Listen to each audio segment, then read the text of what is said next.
Merci, Monsieur le Président.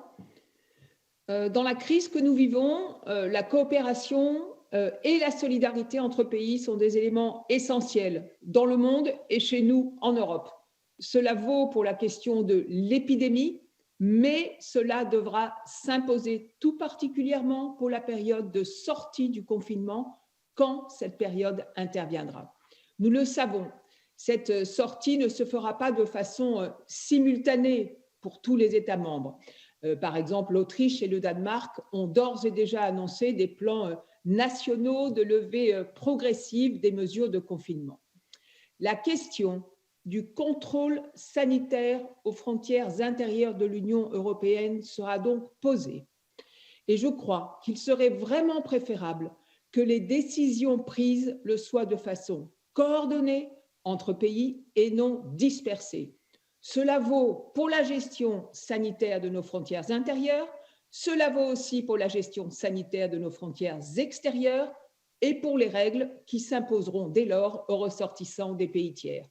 Sur ces questions, il est essentiel de disposer d'une stratégie qui soit claire, lisible, compréhensible par tous et surtout directement utile dans la lutte contre la pandémie. Monsieur le ministre, merci de nous préciser la politique que vous entendrez poursuivre en la matière. Marielle de Sarnez a abordé la dimension européenne.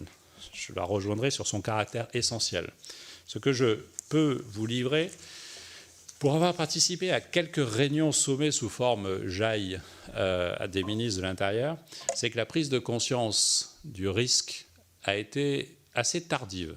J'ai le souvenir d'avoir participé à un JAI à Bruxelles, à un moment où nous pratiquions déjà les gestes de distanciation sociale en France, et j'étais assez surpris du comportement de certains de mes interlocuteurs qui n'étaient pas dans cette conscience-là à ce moment-là. Et donc, quand on a abordé le sujet entre ministres de l'Intérieur sous l'autorité et en lien de la Commission, on a bien vu qu'au fond, ce n'était pas un sujet de préoccupation, au moment où nous demandions des mesures communes et partagées sur ce sujet-là.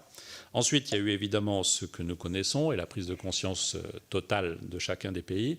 Et là aussi, une désorganisation. C'est-à-dire que chaque pays a pris des initiatives qui n'ont pas été coordonnées ou régulées par la Commission européenne, qui n'a pas été en capacité de le faire.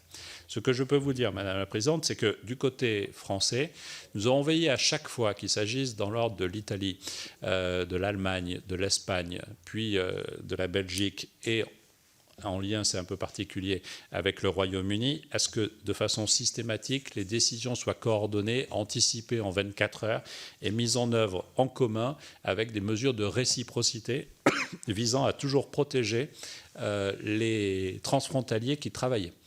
Et donc, ça a vraiment été la règle sur ce que nous devons faire.